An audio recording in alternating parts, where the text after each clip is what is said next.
Sí, porque Bueno, hay muchas preguntas. O sea, yo confío, te digo a ti que de que tenía 13, 14 años, yo por fe decía, no, el Dios mío no puede ser un Dios destructor y matar y esto, no. Aunque estoy viendo en la Biblia, pero se me hace bien difícil. Yo decía, no, tiene que haber otra explicación, algo que no tengo el conocimiento hoy, lo que decía yo. Pero por fe yo creía que no es un Dios destructor, no es un Dios que mata, porque veía a mi padre, que era una persona buena, una persona que no, aunque se ponía a veces molesto con nosotros, pero lo hacía para corregir de una forma con amor, ¿no? Y por amor que lo hacía. Así que se me hacía bien difícil decir que era un Dios, el Dios era destructor. sí, para todos es difícil porque la forma en la que está escrita la Biblia nos confronta. Y nosotros leemos muchas veces que Dios hace determinadas cosas.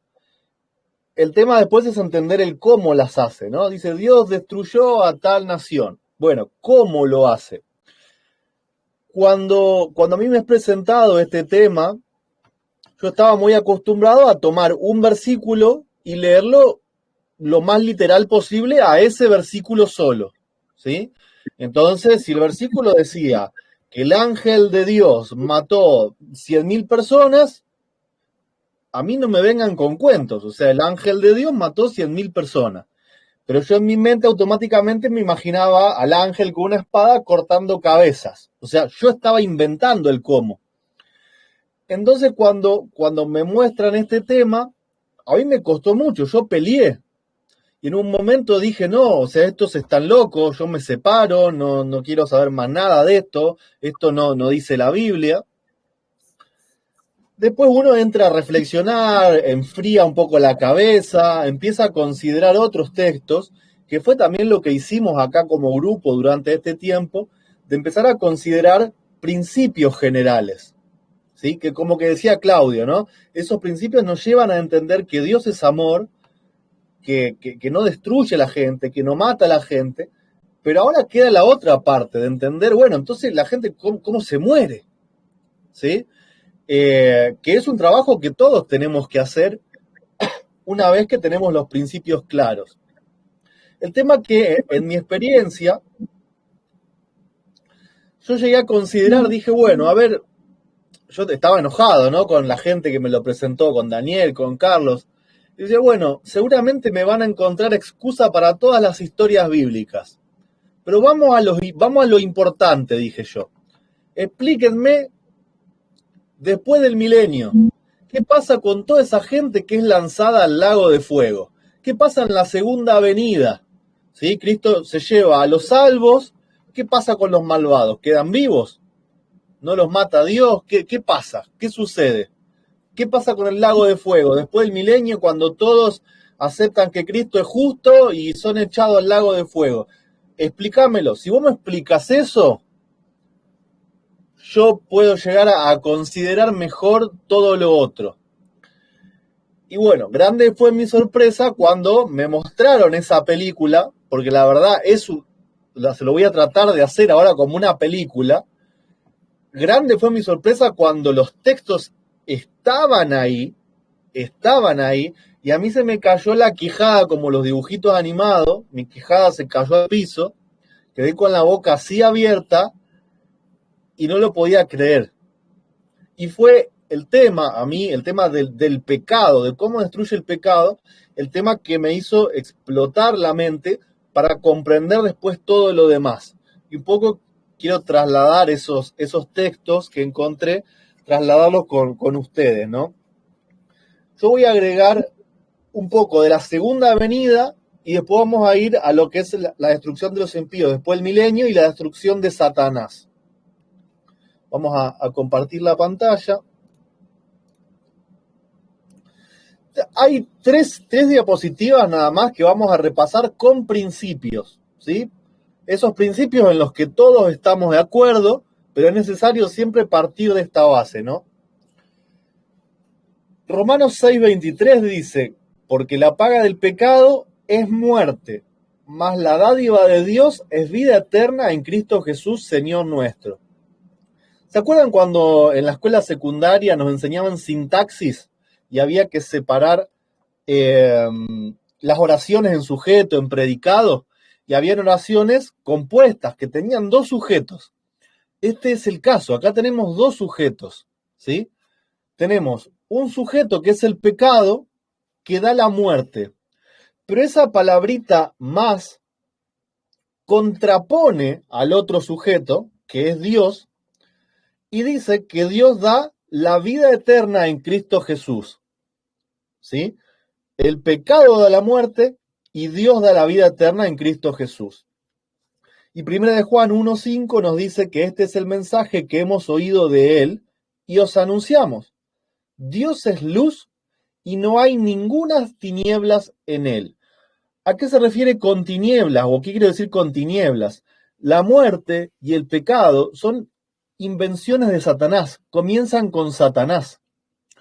Entonces Dios no utiliza ninguna herramienta de Satanás para poner orden o para terminar con el mal. ¿Sí? Yo no puedo utilizar una pistola para matar a un ladrón. No es la forma con la que yo voy a terminar con el delito, sino yo me estoy convirtiendo en un asesino. Entonces, en Dios no hay tinieblas. Dios es luz, Dios es amor, ¿sí? Y ni hablar de justo, la justicia que estudiamos hoy en la lección de la escuela sabática. Hay un par de citas que van a confirmar no solamente que Dios no destruye, sino también que Dios no utiliza la fuerza, que esto también es importante, ¿sí? Dios no fuerza a nadie. Dice que el ejercicio de la fuerza es contrario a los principios del gobierno de Dios. Él desea tan solo el servicio de amor, y el amor no puede ser exigido, no puede ser obtenido por la fuerza o por la autoridad. El amor se despierta únicamente por amor. El conocer a Dios es amarle. Su carácter debe ser manifestado en contraste con el carácter de Satanás. En la práctica, esta cita nos está diciendo que Dios no quiere que nadie vaya al cielo simplemente porque la otra opción era ser echado al lago de fuego. ¿Sí? Dios no quiere que nadie lo obedezca, porque si no lo obedece, lo echa al lago de fuego. No es el servicio que Dios quiere. Dios quiere que le sirvamos por amarlo a Él, por lo que Él es. La fuerza es el último recurso de toda falsa religión. ¿Sí? Hoy un poco lo hablábamos, ¿no? En algún momento, el que tiene un Dios que destruye o un Dios que usa la fuerza, va a terminar haciendo lo mismo. Y sabemos que ya ha sucedido, que en el nombre de Dios se han cometido los peores crímenes de toda la humanidad, y eso va a volver a suceder. Y tal vez, va a haber gente que no mate a otro, pero te va a entregar. La Biblia no dice que los padres entregarán a sus hijos, que los hermanos van a entregar a los hermanos. Eso, o sea, entregar a alguien a la muerte es asesinato, es matarlo, ¿no es cierto? Y esta es una cita que habla de la rebelión en general en el mundo, ¿sí? La rebelión que inició Satanás en el cielo y que se trasladó a este mundo. Dice que la rebelión no se había de vencer por la fuerza. Solo el gobierno satánico recurre al poder compulsorio. Los principios del Señor no son de este orden, ¿sí? ¿De qué orden? El que no me obedece va al lago de fuego. Esto no es un principio de Dios, ¿sí? Su autoridad descansa en la bondad, en la misericordia y el amor. Y la presentación de estos principios es el medio que quiere emplear. El gobierno de Dios es moral y la verdad y el amor han de ser la fuerza que lo haga prevalecer. ¿Sí? La rebelión en el mundo se va a terminar cuando la gente ame, cuando la gente reciba el amor de Dios y entienda el amor de Dios.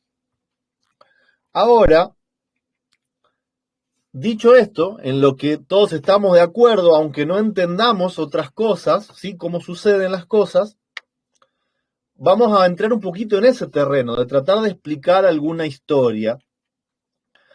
Y vamos vamos un poco a la segunda venida primero, ¿no? Y quiero explicar con la Biblia cómo el pecado afecta a la naturaleza misma, cómo el pecado afecta al mundo, ¿sí? Y con esta herramienta la vamos a poder aplicar, por ejemplo, para entender el diluvio, para poder entender Sodoma y Gomorra y para poder entender lo que va a suceder en la segunda venida. Jesús en Mateo 24, 37 en adelante dice, mas como en los días de Noé será la venida del Hijo del Hombre. Porque como en los días antes del diluvio estaban comiendo y bebiendo, casándose y dando en casamiento, hasta el día en que Noé entró en el arca, y no entendieron hasta que vino el diluvio y se los llevó a todos. Así será también la venida del Hijo del Hombre. Entonces estarán dos en el campo, el uno será tomado y el otro será dejado. Este es el primer parentesco que tenemos que establecer. Así que si podemos explicar el diluvio, vamos a entender la segunda venida, porque hay cosas que van a ser iguales, ¿sí? El diluvio es una destrucción por las cosas de la naturaleza, ¿sí? Por la naturaleza misma. Dice que el diluvio vino y se los llevó a todos, ¿sí? Y en la segunda venida va a pasar lo mismo. Uno va a ser llevado por la destrucción y otro va a ser dejado a salvo. Ya un poquito nos da entonces una imagen, ¿no? De que la segunda venida va a ser un desastre, ¿sí? Que va a ser causado por una naturaleza contaminada por el pecado. Pero vamos a ahondar más en esto. Vamos a Génesis 3, 17, ¿sí? Cuando el pecado recién entra en este planeta, cuando Dios les comunica a Adán y a Eva cuáles eran las consecuencias de lo que ellos habían hecho. Dice, al hombre dijo, por cuanto obedeciste a la voz de tu mujer y comiste del árbol del que te mandé diciendo, no comerás de él, maldita será la tierra por tu causa. Con dolor comerás de ella todos los días de tu vida. Espinas y cardos te producirá y comerás plantas del campo. Con el sudor de tu rostro comerás el pan hasta que vuelvas a la tierra, porque de ella fuiste tomado, pues polvo eres y al polvo volverás. Con nuestra mente humana, lo primero que nosotros entendemos acá es que Dios maldice la tierra por lo que Adán hizo. Pero sabemos que Dios no puede hacer esto, en Dios no hay tinieblas, ¿sí? Dios simplemente le está comunicando, Adán, por tu pecado, la naturaleza ahora reacciona, ¿sí? Ahora las plantas se van a morir también, porque vos contagiaste el pecado en la naturaleza, y así como vos vas a morir, las plantas también van a morir. La tierra está maldita, tiene maldición ahora, ¿sí? El pecado pasó a la tierra. Va a producir espinos, va a producir cardos, ¿sí? Y te va a costar, ya no va a crecer todo como ahora, te va a costar más, vas a tener que trabajar la tierra, porque la tierra tiene una maldición, ¿sí? Y le dice, es por tu causa, le dice Dios, ¿sí? No es por mi causa, yo no la estoy maldiciendo, es por lo que vos hiciste, es por el pecado. Y esto lo podemos también ver claramente un capítulo más adelante en la historia de Caín, ¿sí? El primer asesinato que se comete en esta tierra. Dios lo encara a Caín, después de que Caín ya había matado a su hermano, y le dijo, ¿qué has hecho? La voz de la sangre de tu hermano clama a mí desde la tierra. Ahora pues, maldito seas tú de la tierra, o sea, la tierra te va a maldecir, que abrió su boca para recibir de tu mano la sangre de tu hermano. Cuando labres la tierra no te devolverá su fuerza. Errante y extranjero serás en la tierra.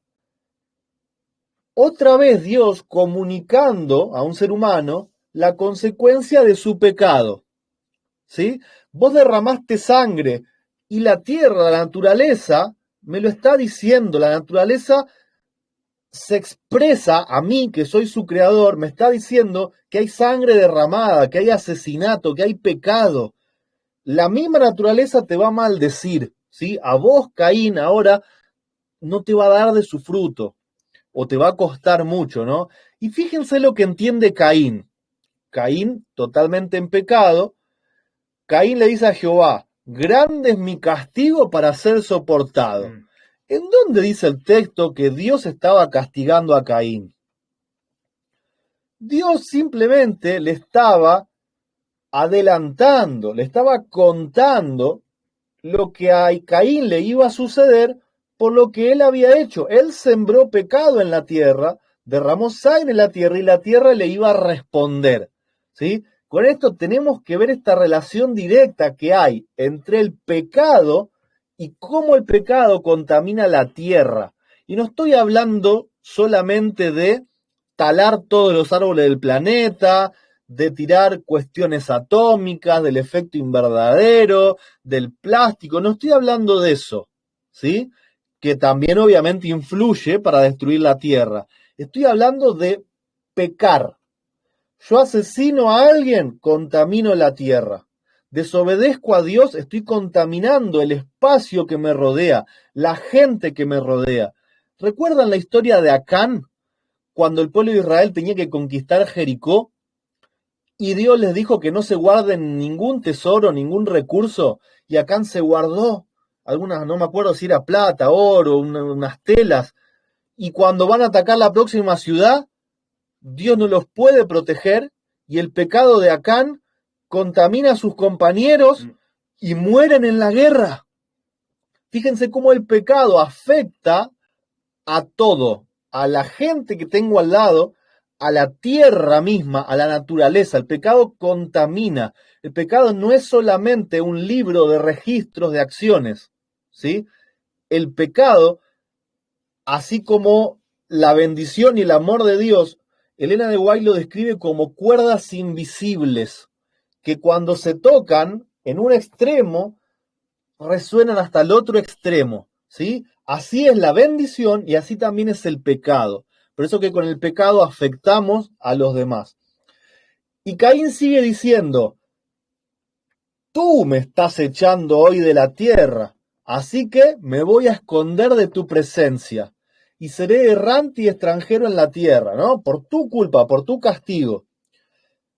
¿Recuerdan a Adán, no es cierto? Cuando Adán había pecado, la mujer que me diste, la culpa es de ustedes, vos la hiciste y ella me hizo caer, ¿no? El pecado hace lo mismo en todos, hace lo mismo en Caín. Y Caín dice, y ahora cualquiera que me halle me va a matar. Y Dios simplemente le estaba declarando las consecuencias de lo que él había hecho. E incluso, si siguen leyendo el texto más adelante, Dios le dice, aún así voy a ser misericordioso, te voy a poner una marca para que no suceda que te maten, aún así te voy a cuidar porque te amo. ¿Sí? Dios no puede maldecir a Caín y después darle amor y cuidarlo. ¿Sí? En Dios no hay tinieblas. ¿Sí? En Dios no hay tinieblas. Caín lo que no entiende es que el pecado causa consecuencias físicas, materiales.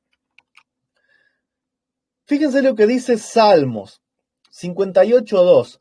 Dice, antes con el corazón obráis iniquidades, hacéis pesar la violencia de vuestras manos en la tierra. ¿Sí? La violencia nuestra, nuestro pecado, contamina la tierra, pesa en la tierra. Volvemos a Génesis para entrar en el tema del diluvio. Génesis 6:5. Vamos a leer varios textos. Dice, vio Jehová que la maldad de los hombres era mucha en la tierra, y que todo designio de los pensamientos del corazón de ellos era de continuo solamente al mal. Y se arrepintió Jehová de haber hecho al hombre en la tierra y le dolió en su corazón. Traten siempre de ir pensando, de ir proyectando esto mismo con la segunda venida, porque así como en los días de Noé será la venida del Hijo del Hombre, ¿sí? Todo designio de los pensamientos de continuo al mal, ¿sí? La maldad de los hombres será mucha en la tierra. Y dijo Jehová, raeré de sobre la faz de la tierra a los hombres que he creado, desde el hombre hasta la bestia, y hasta el reptil y a las aves del cielo, pues me arrepiento de haberlos hecho. Esta palabra arrepentirse, si ustedes la buscan en la concordancia Strong, no es de alguien que se arrepiente porque le salió mal. Me salió mal lo que hice, no lo tendría que haber hecho. No significa esto la palabra. Significa un gran pesar, una respiración agitada, porque lo que hiciste, que estaba bien, se desvió por su voluntad y eso te causa sufrimiento. ¿Sí? Es como decir, no sé, a ver, mis hijos se desvían y son todos asesinos y narcos, ¿no? Y yo me agarro la cabeza y digo, mis hijos, ¿dónde terminaron mis hijos? Por favor. O sea, eso es lo que significa esa palabra arrepentirse, ¿no? La traducción es suspirar, respirar fuertemente, lamentar. Exactamente. Compadecer, consolar, lamentarse. Una respiración agitada de lamento, ¿no es cierto? Y entonces fíjense lo que dice ahora el versículo 11. Dice, se corrompió la tierra delante de Dios y estaba la tierra llena de violencia. Y miró Dios la tierra y he aquí que estaba corrompida. Ahora ustedes dicen, bueno, pero cuando habla de la tierra está hablando del planeta, de los seres humanos. Pero fíjense este detalle. Dice, miró Dios la tierra y aquí la tierra estaba corrompida. ¿Por qué? Porque toda carne había corrompido su camino sobre la tierra. Entonces, cuando habla de los humanos, es toda carne. Y cuando habla de la tierra, está hablando de la naturaleza. ¿Sí? Entonces el versículo lo que dice es que se corrompió la naturaleza delante de Dios. Estaba la naturaleza llena de violencia, llena de pecado. Y miró Dios esta naturaleza que estaba corrompida porque los hombres habían corrompido la naturaleza con su pecado. ¿Sí? La tierra, las plantas, los animales, los árboles. Que un león te quiera matar y te quiera comer es resultado de haber contaminado a los animales con pecado. ¿Sí? Y dijo Dios a Noé, el fin de toda la carne ha venido delante de mí, porque la tierra está llena de violencia a causa de ellos, y he aquí que yo los destruiré con la tierra. ¿Por qué dice Dios que los va a destruir con la tierra? O mejor dicho, ¿cómo lo hará?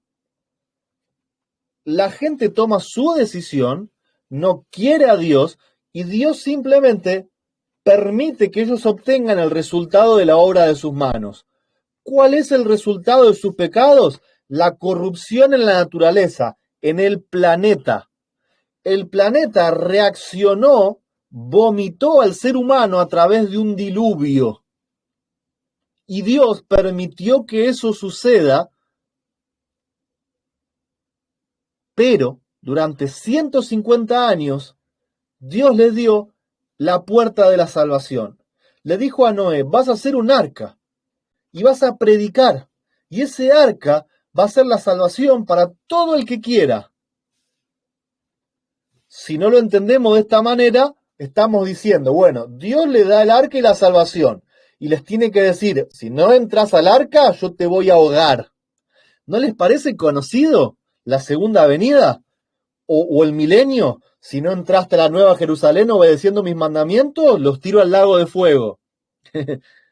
Es muy similar, ¿no es cierto? Ahora, en Dios no hay tinieblas. Dios no te puede dar la salvación en una mano y con la otra estar con la espada para cortarte el cogote. ¿Sí? O Dios salva o Dios mata. Pero tenés que elegir una. Las dos cosas no se puede. Entonces nosotros creemos que Dios salva, que Dios da la salvación, que Dios da amor. Y ahora entendemos que el hombre mismo se destruyó destruyendo la tierra. Probablemente es lo que suceda en la segunda venida si entendemos las palabras de Jesús, que como en los días de Noé, así será la venida del Hijo del Hombre, que no se dieron cuenta que estaba mal hasta que vino el diluvio y se los llevó. ¿Sí? Sabemos que la destrucción ahora no va a ser por agua porque Dios lo prometió, ¿sí? Pero ¿acaso no vemos día a día en estos últimos años que los terremotos se han multiplicado, que los tsunamis se han multiplicado, que los volcanes se han activado, pero de a decenas y de a miles, que el centro, el núcleo de la Tierra hierve en fuego constantemente, que la Tierra está temblando, que la Tierra está gimiendo. Entonces la segunda venida de Cristo en las nubes del cielo es el arca. Es el arca. Y lo que nosotros estamos haciendo ahora, lo que el Señor nos permite hacer, es la predicación de Noé para que todos quieran entrar al arca. ¿Por qué? Porque el pecado del hombre contaminó la tierra y la tierra se va a destruir. A la tierra le quedan pocos años. Este mundo, este planeta se va a destruir porque el hombre lo destruyó a causa de sus pecados. Porque estamos llegando al mismo momento donde todo designio del corazón y de la mente es de continuo al mal. Y si ustedes revisan los últimos años, volvimos a lo mismo. Toda la aceptación de todas las aberraciones homosexuales, ¿sí? Todas las prácticas deshonestas, la corrupción política, el tráfico sexual de niños, de mujeres, todo eso es lo que sucedía. Relaciones prohibidas entre hombres y animales, trabajo con la genética, manipulación genética, clonación. Como en los días de Noé, así será la venida del Hijo del Hombre. El hombre contamina la tierra lo vomita. ¿Sí? Isaías 24:4 dice, se destruyó, cayó la tierra, enfermó, cayó el mundo, enfermaron los altos pueblos de la tierra, y la tierra se contaminó bajo sus moradores, porque traspasaron las leyes, falsearon el derecho y quebrantaron el pacto sempiterno. Job 20:27. Job, hablando, creo yo, del futuro, dice, los cielos descubrirán su iniquidad y la tierra se levantará contra él, contra el hombre. Los renuevos de su casa serán transportados. Vamos a ir al arca, vamos a ir a las nubes, ¿no? Serán esparcidos los que queden en el día de su furor. Esta es la porción que Dios prepara para el hombre impío y la heredad que Dios le señala por su palabra. Dios les dice, si ustedes destruyen la tierra los va a destruir. Es lo que está diciendo Dios. Y va a venir en el momento justo para salvar de la destrucción a aquellos que aceptaron la justicia, su amor, de forma gratuita. Acá no es como nos contaron que Dios pone una fecha donde se le acaba la paciencia y el que fue bueno en esa fecha se salva, el que fue malo se pierde y entonces a uno lo lleva a la nube y a otros al lago de fuego. Eso no existe, es una mala interpretación que nosotros teníamos de Dios. Acá lo que sucede es que el hombre destruye el planeta se va a destruir, va a vomitar al hombre, lo va a destruir al hombre, y Dios va a venir a salvar a los que fueron justos, los va a salvar de la catástrofe, de la destrucción, que es causada por el pecado del hombre, ¿no? Job 22:15 nos pregunta, dice, ¿quieres tú seguir la senda antigua que pisaron los hombres perversos, los cuales fueron cortados antes de tiempo, cuyo fundamento fue como un río derramado? Hablando del diluvio, ¿sí? ¿Querés ser como un antediluviano perverso que cosecharon su fin mucho antes de lo que Dios quería para ellos, o sea, mucho antes de lo que debían durar en el mundo? Y dice, cuyo fundamento fue como un río derramado. Está hablando del diluvio, ¿no? Y decían a Dios, apártate de nosotros. No queremos que nos cuides, no queremos tu amor, tu compasión, tu vida. Dios dice, está bien, me duele, pero está bien. Si vos no querés, yo no te lo puedo dar. ¿Qué sucedió? El diluvio se lo llevó. ¿Qué les había hecho el Omnipotente para que piensen así de Él? Les había colmado de bienes sus casas, pero sea el consejo de ellos lejos de mí. Dios nunca amenazó con destruir al hombre. Nunca le dijo, si no me obedeces te destruyo. Nunca le dijo a Caín que el día que comiera de la fruta del árbol, él lo iba a matar. Nunca lo dijo. Le dijo, de cierto, morirás. No te voy a matar. Sin embargo, Adán, queriendo cuidar la vida de su esposa porque la amaba, dijo, bueno, que Dios nos castigue a los dos. Si nos tiene que matar, que nos mate a los dos. ¿Quién dijo que Dios los iba a matar? El hombre, hasta hoy en día, nunca entendió cuál es el efecto del pecado. Nunca entendió cómo es que el pecado mata. Fíjense esta cita. Bajo la mano de Dios, ¿sí? Porque Dios lo permite así, la naturaleza ministra contra los transgresores de las leyes de Dios. Ella guarda sus elementos destructivos en su seno, hasta el momento en que irrumpan para destruir al hombre y purificar la tierra. Cuando el faraón desafió a Dios por medio de Moisés y Aarón, diciendo, ¿quién es el Señor para que yo obedezca su voz? No conozco al Señor ni dejaré ir a Israel. La naturaleza expresó su simpatía por su hacedor herido y cooperó con Dios para vengar el insulto a Jehová. Todo Egipto quedó desolado a causa de la obstinada resistencia del faraón. Dios no mandó las plagas, Dios no mató los primogénitos. Simplemente aceptó la decisión de Faraón. Yo no conozco a Dios, no voy a hacer lo que él dice, no me interesa la vida ni el cuidado de Dios. Plaga tras plaga se le demostró para que cuando Moisés intercedía, la plaga paraba. Cuando hay un justo que intercede en una ciudad, la destrucción no viene.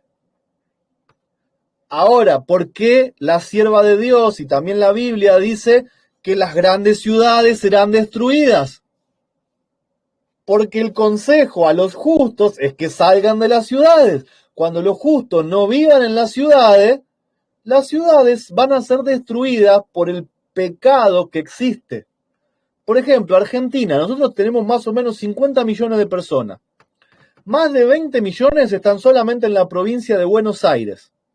¿Sí?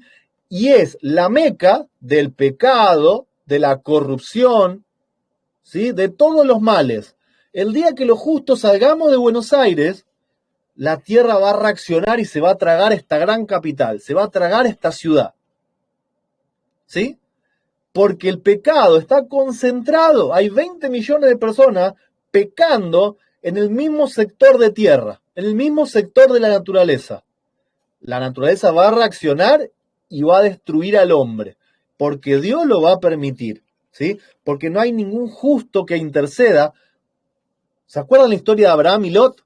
Si hay 40 justos, ¿vas a destruir la ciudad?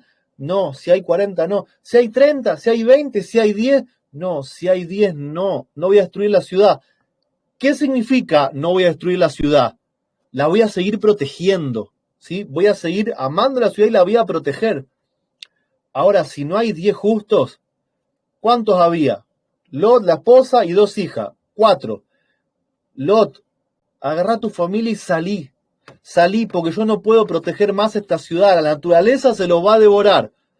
Sale Lot de la ciudad, fuego y azufre de la naturaleza que Dios permite que suceda, se tragan la ciudad. Se tragan la ciudad. Incluso hay, pueden investigarlo, esto es una curiosidad, ¿no? A mí siempre me pareció curioso por qué la esposa de Lot se convierte en sal. Digo, ¿por qué Dios castigaría a alguien matándolo, convirtiéndolo en sal? Resulta que cuando empecé a ver estos descubrimientos de Ron Wyatt y empecé a ver lo que hoy es esa llanura donde estaba Sodoma y Gomorra, lo que hay es un salar.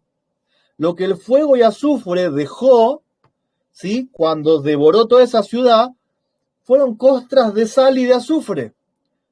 Lo que yo creo que a la esposa de Lot le sucedió es que en el medio de la explosión, ¿sí? Vieron que las explosiones, el fuego, o sea, emanan gran cantidad de energía. Yo creo que la esposa de Lot se quedó parada, se dio vuelta, miró a la ciudad y la destrucción la alcanzó, mientras Lot y sus hijas corrían, siendo protegidas por los ángeles de Dios a sus espaldas. Fíjense cómo estas historias se pueden empezar a explicar cuando uno entiende los principios de lo que causa el pecado y cómo está Dios cuidando a los justos o cuidando a los seres humanos hasta que Él escucha la voluntad del que no quiere y los deja librado a que el pecado los destruya, a que la naturaleza misma también los destruya en muchas de esas ocasiones, ¿no? Los moradores de la llanura de Sinar no creyeron en el pacto de Dios que prometía no traer otro diluvio sobre la tierra. Esto es la Torre de Babel, ¿sí? Ahí se construyó la Torre de Babel. No creyeron, no entendieron, ¿sí?, que no fue Dios quien mandó el diluvio. Ellos culpaban a Dios, ¿sí? Entonces no creyeron en el pacto, les pareció una mentira. Este Dios promete, pero en la que no queramos obedecerlo nos manda otro diluvio, ¿no? Dice, muchos de ellos ahora negaban la existencia de Dios o atribuían el diluvio a acciones de causas naturales, o sea, la casualidad, porque fue la naturaleza, pero no por casualidad. Fue porque el pecado del hombre contaminó la naturaleza, fue una acción directa sobre la naturaleza. Dice, otros creían en un ser supremo que había destruido al mundo antediluviano, y sus corazones, como el de Caín, se rebelaban contra él. ¿Sí? El pecado siempre hace que nosotros le tengamos miedo a Dios y que pensemos que Dios destruye, y aún los que sirven a Dios y los que aman a Dios también lo hacen con miedo, porque quieren la vida eterna y no ser destruidos. Todo eso es lo que Satanás introdujo, ¿no? Fíjense la segunda venida, Mateo 24:41. Entonces también dirá a los de la izquierda, apartaos de mí, malditos, al fuego eterno preparado para el diablo y sus ángeles, porque tuve hambre y no me diste de comer, tuve sed y no me diste de beber, e irán estos al castigo eterno, y los justos a vida eterna. Lo que hace Cristo, lo que hace el Padre es arrebatar en las nubes a los justos y a los justos resucitados, y a los que no quisieron durante todos los años de este mundo, los deja en la destrucción del mundo. El mundo se los va a tragar en su destrucción. Dios no lo destruye, Dios se lleva, salva de la destrucción a los justos. Ahora, Apocalipsis 20:14. Vamos a ver esto. Dice, la muerte y el Hades fueron lanzados al lago de fuego. Esta es la muerte segunda. Y el que no se halló inscrito en el libro de la vida fue lanzado al lago de fuego. ¿Qué es este lago de fuego? ¿Dios prepara una gran olla de fuego y azufre donde lanza a la gente? Yo les hago una pregunta. La muerte y el Hades, ¿quiénes son? ¿Son personas que pueden ser lanzadas a una olla literal de fuego y azufre? ¿La muerte y el Hades? No, de hecho dice que la bestia y el falso profeta fueron lanzados al lago de fuego. ¿Existe una bestia y un falso profeta literal, con formitas? O sea, que se los puede echar a un lago de fuego. Como un evangélico piensa que son demonios. No son personificaciones, son símbolos, ¿sí? Estructura, instituciones. Exactamente. Entonces, si nosotros creemos en un lago de fuego como una olla en la tierra, como si fuese un volcán con lava, ¿cómo es que la muerte, el Hades, el falso profeta y la bestia pueden ser muertas siendo lanzados ahí? Es algo imposible. Entonces tiene que tener otro significado. Y el significado está en el mismo versículo. Dice que cuando alguien es lanzado al lago de fuego, esta es la muerte segunda. El lago de fuego es la muerte segunda, no produce la muerte segunda. Es la misma cosa, ¿sí? La Biblia describe la muerte segunda como este lago de fuego, es pasar al olvido, ¿sí? Cuando dice que la muerte, el Hades, la bestia, el falso profeta son lanzados al lago de fuego, significa que dejan de existir, que pasan a la inexistencia. Es la muerte segunda. Los que no se hallaron inscritos al libro de la vida sufren la muerte eterna. ¿Se entiende? Ahora, seguimos con esta cronología, ¿no? De la segunda venida a después del milenio, porque este último texto está ahí, ¿no? Tiene parte que se puede aplicar a un lado o al otro. Vamos a empezar. Sí, Claudio, decime. Yo creo que el lago de fuego viene siendo, como son tantas personas que están muriendo a la vez, parece como si fuera un lago de fuego porque se están quemando. Es lo que pienso yo. Es como si fuera parece un lago de fuego porque físicamente se están quemando. ¿Cómo se quema la muerte y el Hades? No puede ser algo físico el lago de fuego, porque la muerte y el Hades no son algo físico. La bestia y el falso profeta no son algo físico. ¿Sí? El lago de fuego es la muerte segunda. Son sinónimos. Es lo mismo decir lago de fuego que muerte segunda. Entonces, cuando dicen fue lanzado al lago de fuego, es porque desapareció, porque dejó de existir, no porque está cayendo físicamente a un lugar donde hay fuego. ¿Sí? Eso es. Quiero que volvamos un poquito a la muerte de Jesús para entender, para poder establecer un principio. Dice, Jesús estaba colgado ya en la cruz, ¿no? Y dice, con fieras tentaciones, Satanás torturaba el corazón de Jesús. El Salvador no podía ver a través de los portales de la tumba. La esperanza no le presentaba su salida del sepulcro como vencedor, ni le hablaba de la aceptación de su sacrificio por el Padre. Esto es el peso del pecado. O sea, mi pecado aplastó a Jesús. ¿Sí? Mi pecado hizo que Jesús en un punto no tuviera esperanza y perdiera de vista al Padre. Mi pecado nubló el entendimiento de Jesús, lo aplastó. ¿Sí? Dice, temía que el pecado fuese tan ofensivo para Dios que su separación resultase eterna. Sintió la angustia que el pecador sentirá cuando la misericordia no interceda más por la raza culpable. ¿Sí? Hoy en día nosotros no caemos muertos porque Cristo lleva nuestro pecado sobre él. Recuerden el santuario. Nosotros pedimos el perdón de los pecados son sobre el Cordero. Le echamos la culpa al Cordero, como Adán le echó la culpa al Cordero. Cuando hacemos esto, estamos matando a Cristo.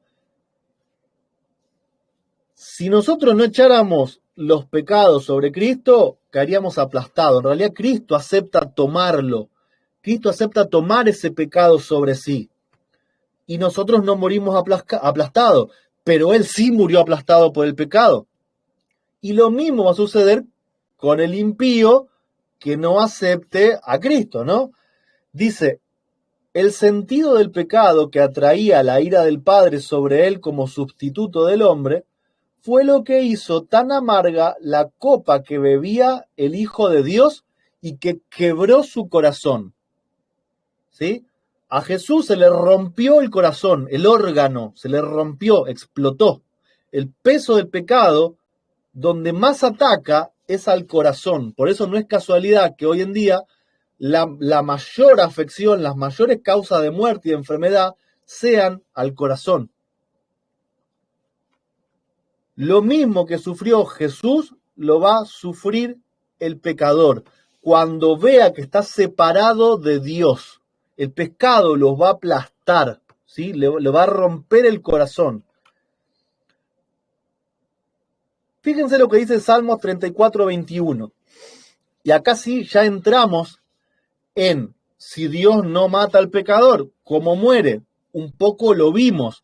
Vimos que en algunos casos la naturaleza reacciona y los destruye. Pero vimos que la naturaleza no mató a Jesús. ¿Sí?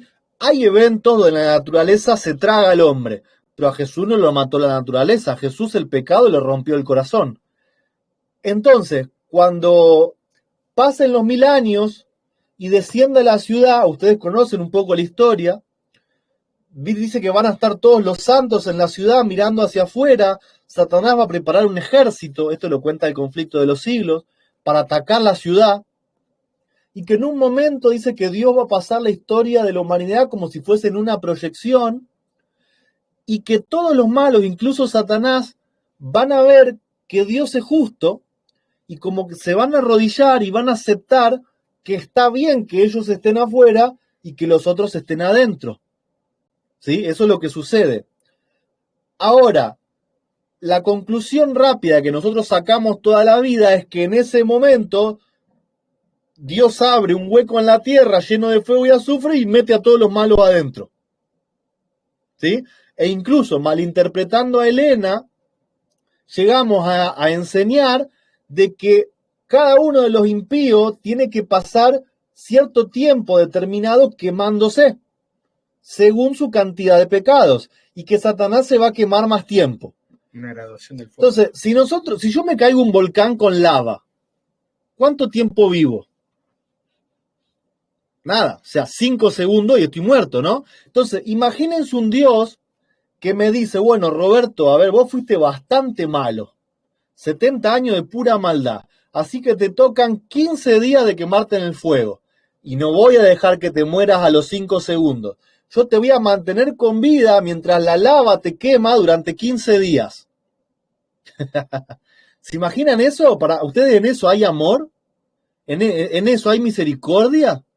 Yo creo que hasta a veces los criminales humanos en la guerra son capaces de pegar un tiro en la cabeza para que se termine todo rápido, ¿sí? Y no hacer otras maldades donde puedan hacer una tortura mayor.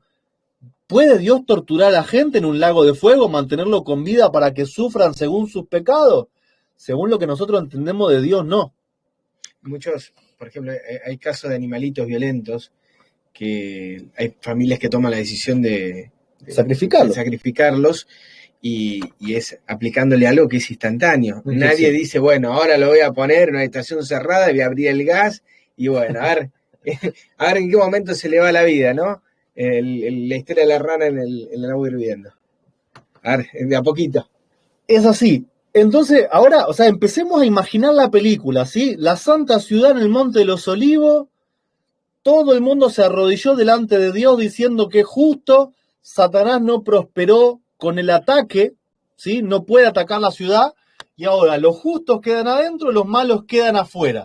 Acá viene la película, esta es una película que nosotros nunca conocimos, nunca vimos, ¿sí? ¿Cómo se van a morir los malvados si Dios no los va a tirar a un lago de fuego? ¿Qué pasa? Bueno, vamos a ver bastantes textos, no va a ser uno o dos. Dice Salmos 34:21, dice, matará al malo la maldad, y los que aborrecen al justo serán condenados. Isaías 9:18 dice, porque la maldad se encendió como fuego, cardos y espinos devorará, y se encenderá de lo espeso del bosque, y serán alzados como remolinos de humo. Por la ira de Jehová de los ejércitos, ¿qué es la ira de Dios? Cuando Dios abandona a alguien a que coseche lo que sembró, ¿no? Por la ira de Jehová, porque Jehová los abandona, se oscurece la tierra, y será el pueblo como pasto del fuego. El hombre no tendrá piedad de su hermano. Cada uno hurtará a la mano derecha, y tendrá hambre, y comerá a la mano izquierda, y no se saciará. Cada cual comerá la carne de su brazo. Entonces vemos que el fuego, este fuego del cual habla, no es un fuego físico de un volcán, no es lava, no es fuego y azufre. El fuego es maldad que te quema desde adentro, ¿sí? ¿Y por qué dice que los impíos van a ser como pastos o como cardos y espinos? ¿Qué son los cardos y espinos? ¿Plantas cómo? Son plantas secas que no tienen agua, ¿sí? El pasto cuando está seco y el fuego lo devora es porque no tiene agua. ¿Qué significa bíblicamente que algo no tiene agua? Significa que no tiene el Espíritu de Cristo, no tiene la vida, ¿sí?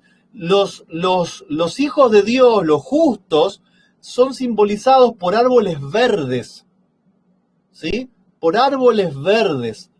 ¿Sí? ¿Se acuerdan de la higuera que maldijo Jesús?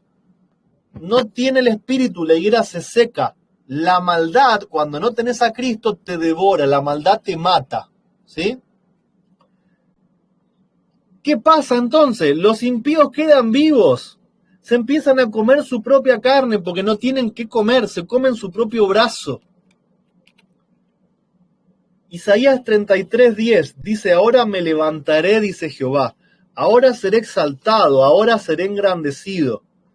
Concebisteis hojarascas, rastrojos daréis a luz. Otra vez, hojarasca y rastrojo, planta sin agua. Ustedes lo hicieron, ustedes lo concibieron. El soplo de vuestro fuego los consumirá. ¿Sí? El pecado que ustedes tienen adentro los va a matar, los va a aplastar, porque no tienen la vida. Y los pueblos serán como cal quemada, como espinos cortados serán quemados con fuego. Oíd los que estáis lejos lo que he hecho, y a vosotros los que estáis cerca, conoced mi poder.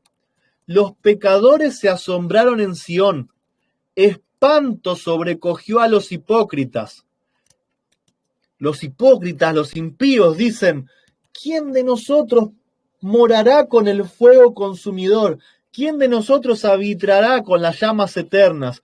Ven a Dios adentro de la ciudad, ven la santidad de Dios y la maldad que está dentro reacciona. La maldad que está dentro les rompe el corazón, les rompe el cuerpo, les rompe la vida y quieren estar lejos de Dios. Es como en la segunda venida cuando ven la nube y dice que la piedra me caiga encima, que me parta, porque yo quiero huir del Cordero, de la ira del Cordero. Quiero huir, no quiero estar en la presencia de Dios porque mi maldad me consume.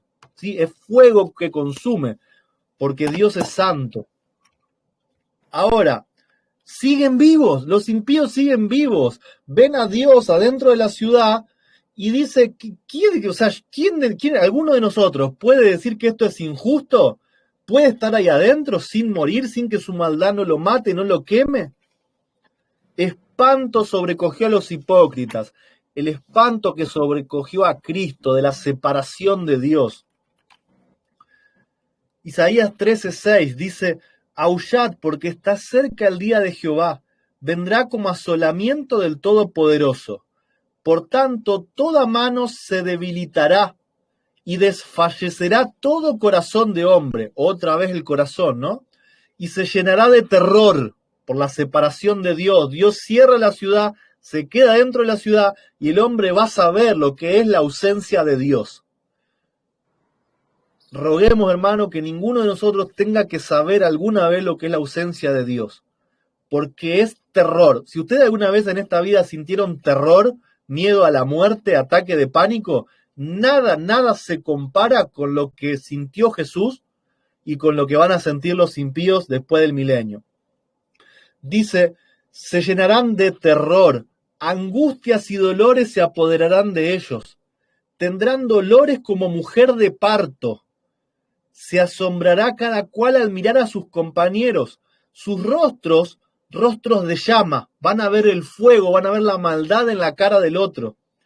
He aquí el día de Jehová viene, terrible y de indignación y ardor de ira, para convertir la tierra en soledad y raer de ella a sus pecadores. El día de la ira de Dios es cuando Dios se va a encerrar en la ciudad con sus santos, cuando va a dejar de dar vida a los que están afuera, y los que están afuera van a sentir el terror, van a sentir el peso del pecado, se van a quemar por dentro, se van a comer su carne, van a mirar la maldad en sus compañeros y se van a ver como las caras prendidas a fuego. Zacarías 14:10, vean que vamos pasando por varios libros, todo esto siempre estaba ahí. Dice, toda la tierra se volverá como llanura, desde Geba hasta Rimón al sur de Jerusalén. Y ésta será enaltecida y habitada en su lugar, desde la puerta de Benjamín hasta el lugar de la puerta primera, hasta la puerta del ángulo, y desde la torre de Hananel hasta los lagares del rey. Y morarán en ella, ¿sí? La santa ciudad, morarán en ella. Y no habrá nunca más maldición, sino que Jerusalén será habitada confiadamente. Pero fíjense lo que pasa afuera, los impíos siguen vivos, ¿sí? Y dice, mientras adentro en Jerusalén están seguros y viven y Dios da vida y bendición, afuera se comen los brazos, se queman por adentro, se les revienta el corazón. Y dice, esta es la plaga con que herirá Jehová a todos los pueblos que pelearon contra Jerusalén. La batalla que Satanás quiso hacer, ¿no es cierto? La carne de ellos se corromperá estando ellos sobre sus pies. Lepra, o peor, se le va a caer la piel a pedazos, los huesos, van a quedar huesos vivos, nervio vivo, ¿sí? La carne de ellos se corromperá estando ellos sobre sus pies, y se consumirán en las cuencas de sus ojos, y la lengua se les deshará en la boca. Toda película que ustedes pudieron haber visto de zombies es solamente un pequeño adelanto de lo que va a suceder. Lo que va a quedar con los impíos vivos, ¿sí? Con Dios dejando de darles vida, con lo último de vida que le queda, va a ser un espanto. Se van a comer entre ellos vivos, ¿sí? Cualquier cosa de zombie no tiene comparación con lo que va a suceder. Los ojos se le van a caer, la lengua se va a deshacer en la boca. Peor que cualquier enfermedad que se pueda haber visto hasta hoy, ¿sí? Isaías 14:9. Hablando de Satanás, porque la pregunta es, ¿Satanás y los ángeles son inmortales? ¿Los ángeles son inmortales? ¿Por qué no mueren como los seres humanos? Y hoy un poco lo hablábamos. Hay un propósito todavía en que Dios le dé vida a Satanás y sus ángeles, y es que desarrollen los principios de su gobierno hasta el final. Una vez que Dios muestre la historia del mundo, cierra la ciudad, quedan los justos adentro y los impíos afuera, esto es lo que va a suceder con Satanás y los ángeles. El Seol, abajo, se espantó de ti. O sea, hasta la misma muerte tiene miedo ya del aspecto arruinado de Satanás. Despertó muertos que en tu venida saliesen a recibirte. Hizo levantar de sus sillas a todos los príncipes de la tierra y a todos los reyes de las naciones. ¿Sí? Recuerdan que el conflicto dice que él va a juntar a Napoleón, a Nerón, a todos los generales y va a querer hacer guerra. Después que todos se dan cuenta que Dios es justo, todos estos le van a decir a Satanás, ¿tú también te debilitaste ahora como nosotros y llegaste a ser como nosotros? Ah, ahora ya no sos un espíritu que no podemos ver, ahora sos como yo, ahora te veo, ahora vas a ver lo que te va a pasar. Descendió al Seol tu soberbia y el sonido de tus arpas. Gusanos serán tu cama y gusanos te cubrirán. Hablando de Satanás. ¿Cómo caíste del cielo, oh lucero, hijo de la mañana? Cortado fuiste por tierra, tú que debilitabas a las naciones. Y sigue. Ezequiel 28, sigue hablando de Satanás. Dice, por tanto, así ha dicho Jehová el Señor, por cuanto pusiste tu corazón como corazón de Dios, por tanto, he aquí yo traigo sobre ti extranjeros, los fuertes de las naciones que desenvainarán sus espadas contra la hermosura de tu sabiduría y mancharán tu esplendor. Al sepulcro te harán descender. Morirás con la muerte de los que mueren en medio de los mares. Los mares son las gentes, ¿sí? Las guerras, los vientos. Un mar es agua y viento. Es mucha gente en guerra, en conflicto. Satanás va a morir en medio de esa guerra, ¿sí? De esa guerra generalizada. Morirás con la muerte de los que mueren en medio de los mares. Hablarás delante del que te mate diciendo, yo soy Dios, o sea, ¿todavía te crees Dios? ¿Todavía crees que nosotros te vamos a aceptar como Dios? No. Tú hombre eres y no Dios, en la mano del que te va a matar.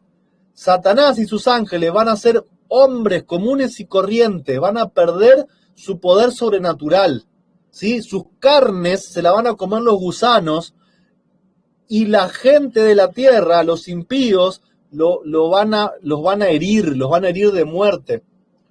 De muerte de incircunciso morirás por mano de extranjeros, porque yo he hablado, dice Jehová.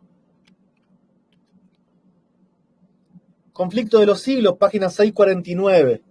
Es entonces evidente para todos que el salario del pecado del pecado no es la noble independencia y la vida eterna, ¿sí? Como quería hacer creer Satanás, sino la esclavitud, la ruina y la muerte.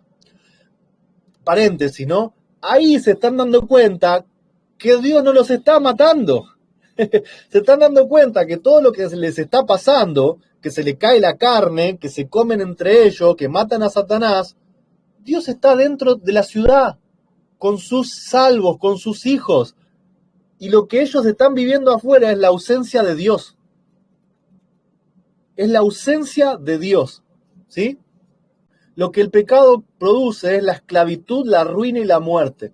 Los impíos ven lo que perdieron con su vida de rebeldía. Despreciaron el maravilloso don de eterna gloria cuando les fue ofrecido.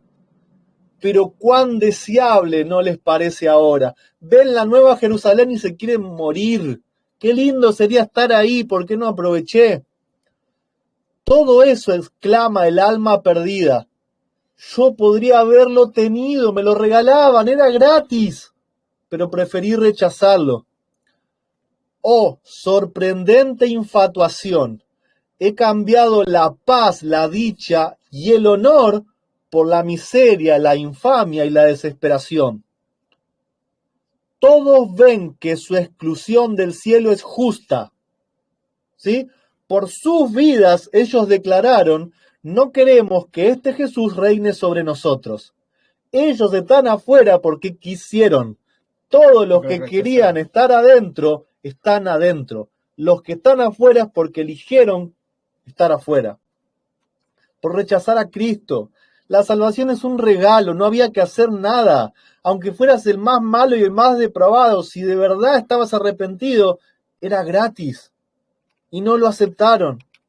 Y se dan cuenta. Y siguen vivos. Se siguen consumiendo, se le caen los ojos, la lengua, la carne, los gusanos, todo. ¿Sí? Es la ruina. Dice, lleno de frenesí, determina no cejar en el gran conflicto.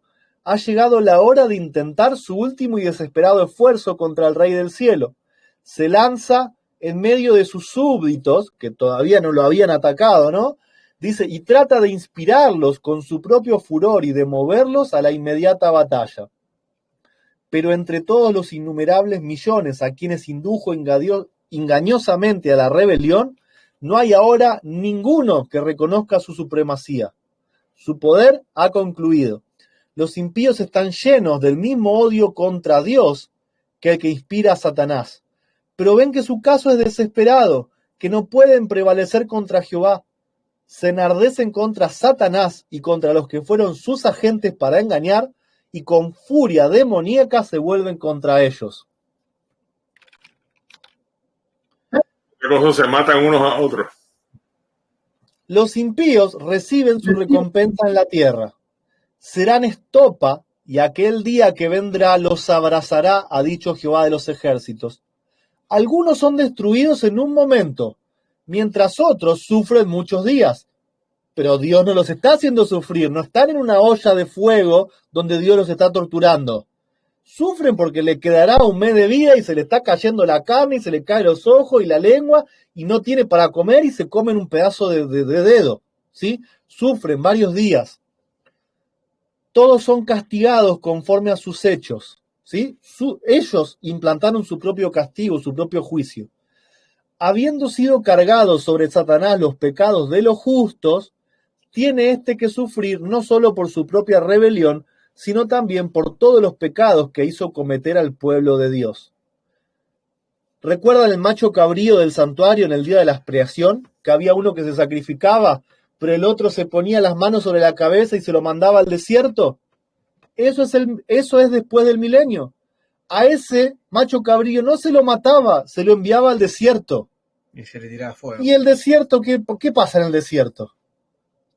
Y está la desprotección, animales salvajes, hambre. Encontrar la muerte, el fuego te quema, no hay agua, lo que sea, ¿sí? Morís solo, pero nadie lo mató. Esto es lo que pasa con Satanás. Se carga los pecados de los justos sobre Satanás y Satanás sufre más, como sufrió Cristo, ¿sí? Los pecados de los justos van a aplastar también a Satanás.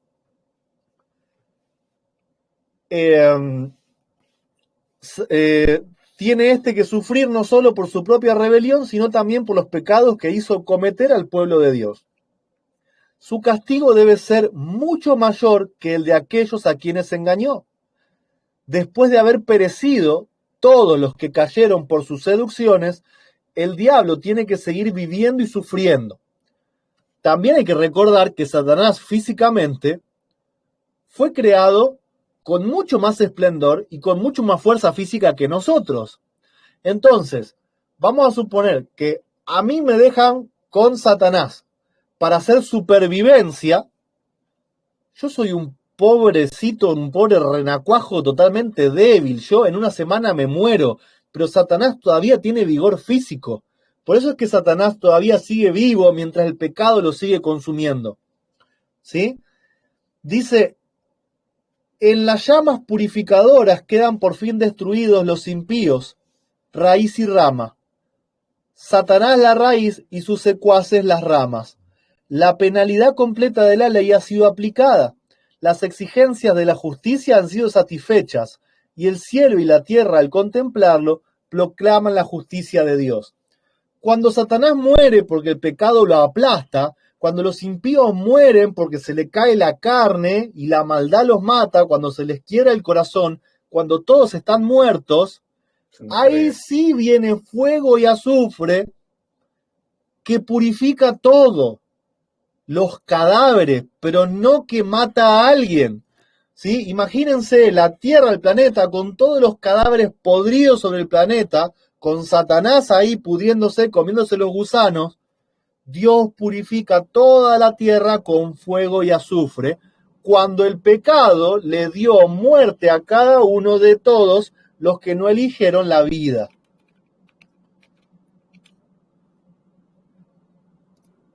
Eso es lo que estaba escrito, lo que no habíamos visto, lo que no habíamos considerado, pero estaba ahí y nos cuenta lo que va a pasar a los que no decidan entrar a la Nueva Jerusalén, a los que no decidan aceptar la vida eterna, y vemos claramente que Dios no utiliza la fuerza, ni la va a utilizar nunca, que Dios no mató a nadie y ni va a matar a nadie nunca, sino que vemos los terribles efectos del pecado en la naturaleza y en el ser humano, ¿no es cierto?